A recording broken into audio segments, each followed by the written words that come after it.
এবার নতুন করে প্রকাশ্যে এলো ইরানের নেপথ্য শক্তি। বিশ্বের শীর্ষ ক্ষমতাধর দেশ তাদের সর্বোচ্চ চেষ্টা করেও ইরানকে নত করতে পারছে না। আবার মার্কিন প্রেসিডেন্ট প্রায় প্রতিদিনই ইরানকে ধ্বংস করার হুমকি ধামকি দিয়েও ফের যুদ্ধবিরতির মেয়াদ বাড়ালেন। ট্রাম্পের এই পিছুটানের নেপথ্যে রয়েছে ইরানের অপ্রকাশ্য কিছু শক্তি, যা ধীরে ধীরে প্রকাশ্যে আসছে। বারবার ঘোষণা দিয়েও ট্রাম্প কোনো এক অজানা কারণে ইরান কিংবা হরমুজ প্রণালীতে বড় ধরনের হামলায় যাচ্ছেন না। কারণ মহাশক্তিধর যুক্তরাষ্ট্রের সামনে ইরান এখন অদম্য এক দেয়াল হয়ে দাঁড়িয়েছে, যা যুদ্ধের ময়দানে যুক্তরাষ্ট্রকে থমকে দিয়েছে। মধ্যপ্রাচ্যে আবারও উত্তেজনার পারদ তুঙ্গে। ইরান যুক্তরাষ্ট্র ইসরায়েলের সংঘাত যেন নতুন এক পর্যায়ে পৌঁছেছে। কথার ফুলঝুরি নয়, বরং প্রতিদিন হামলা করেই নিজেদের দৃঢ় অবস্থানের ঘোষণা দিয়েই যাচ্ছে ইরান। যুদ্ধবিরতি চলাকালে এখন নতুন করে প্রশ্ন উঠেছে, বিশ্বের সবচেয়ে শক্তিধর দেশ যুক্তরাষ্ট্র কেন পেরে উঠছে না ইরানের মতো একটি দেশের সঙ্গে? যুক্তরাষ্ট্র ইসরায়েলের মতো প্রবল শক্তিধর দেশের সামনে এখনও শিরদাঁড়া শক্ত করে দাঁড়িয়ে আছে তেহরান। কিন্তু কিভাবে? ইরানের সেই অপ্রকাশ্য নেপথ্য শক্তি আসলে কি? এতদিন যুদ্ধ সীমাবদ্ধ ছিল ইরান, যুক্তরাষ্ট্র আর ইসরায়েলের যৌথ আক্রমণের মধ্যে। ইরানও পাল্টা আক্রমণে কড়া জবাব দিয়েছে ইসরায়েল আর মধ্যপ্রাচ্যে অবস্থিত মার্কিন ঘাঁটিগুলোতে। কিন্তু এবার যুদ্ধের বাঁক ভিন্ন দিকে যাচ্ছে। যুদ্ধবিরতি চলাকালে এখন উত্তেজনা ক্রমেই বাড়ছে হরমুজ প্রণালী কেন্দ্রিক।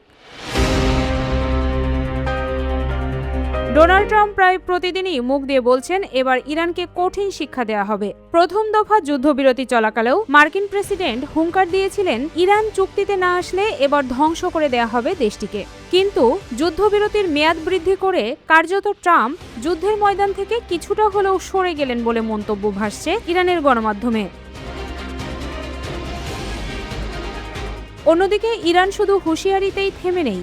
যুদ্ধবিরতি চলাকালে হরমুজ প্রণালীতে শত্রুপক্ষের জাহাজে প্রায় প্রতিদিনই হামলা করে তাদের সামরিক সক্ষমতা দেখিয়ে যাচ্ছে। ইরানের শক্তি তাহলে কোথায়, যা যুক্তরাষ্ট্রের মতো পরাশক্তিকেও ধমকে দিচ্ছে? এই প্রশ্নের উত্তর খুঁজতে গিয়ে বিশেষজ্ঞরা বলছেন, ইরানের পাহাড়ি ভূখণ্ড, আন্ডারগ্রাউন্ড সামরিক ঘাঁটি এবং গেরিলা কৌশল যুক্তরাষ্ট্রের জন্য বড় চ্যালেঞ্জ। সরাসরি যুদ্ধ মানেই দীর্ঘমেয়াদী রক্তক্ষয়ী সংঘাত। এর বাইরে রয়েছে ভিন্ন রাষ্ট্রের কিছু রাজনৈতিক ও কূটনৈতিক কৌশল। বিশেষজ্ঞরা বলছেন, একাচ্ছত্র মার্কিন আধিপত্যকে অনেক দেশই মেনে নিতে পারছে না, তবে কৌশলগত কারণে তারা চুপ থাকছে। কিন্তু ইরান যুদ্ধ বিশ্বের বেশ কয়েকটি শক্তিধর দেশকে সুযোগ করে দিয়েছে মার্কিন অহংকারকে চ্যালেঞ্জ ছুড়ে দেওয়ার। বিশেষজ্ঞদের ধারণা, ইরানের পক্ষ নিয়ে বেশ কয়েকটি দেশ এমন এক খেলায় মেতেছে যেখানে অর্থনীতি, কূটনীতি আর ক্ষমতার দাপট দিন দিন বড় হয়ে উঠছে।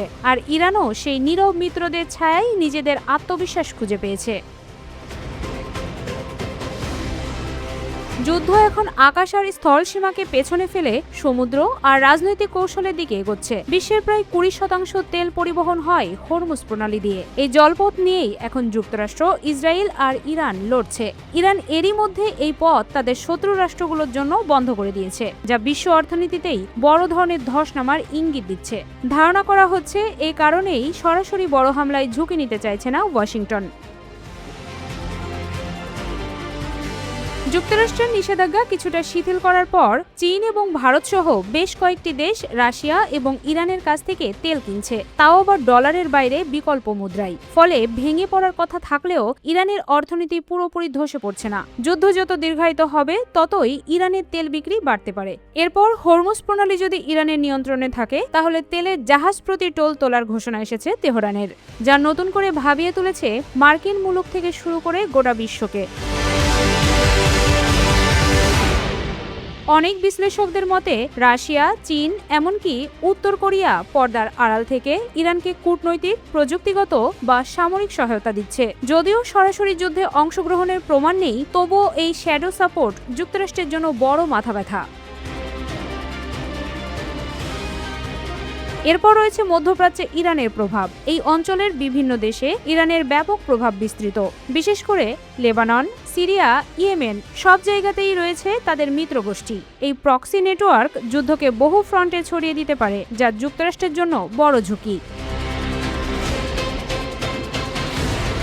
সমরবিদরা বলছেন, ট্রাম্পের জন্য বিষয়টি রাজনৈতিকভাবে সংবেদনশীল। দীর্ঘমেয়াদী যুদ্ধ মানেই বিপুল অর্থ ব্যয়, মার্কিন সেনাদের প্রাণহানি, দেশের ভেতরের রাজনৈতিক চাপ। তাই কড়া হুমকি দিলেও বাস্তবে পূর্ণাঙ্গ যুদ্ধে জড়াতে চাইছে না ওয়াশিংটনও। সবচেয়ে বড় উদ্বেগ ইরানের সম্ভাব্য পারমাণবিক সক্ষমতা। যদি যুদ্ধ চরমে ওঠে, পরিস্থিতি যুক্তরাষ্ট্রের নিয়ন্ত্রণের বাইরে চলে যেতে পারে বলে মনে করছেন তারা।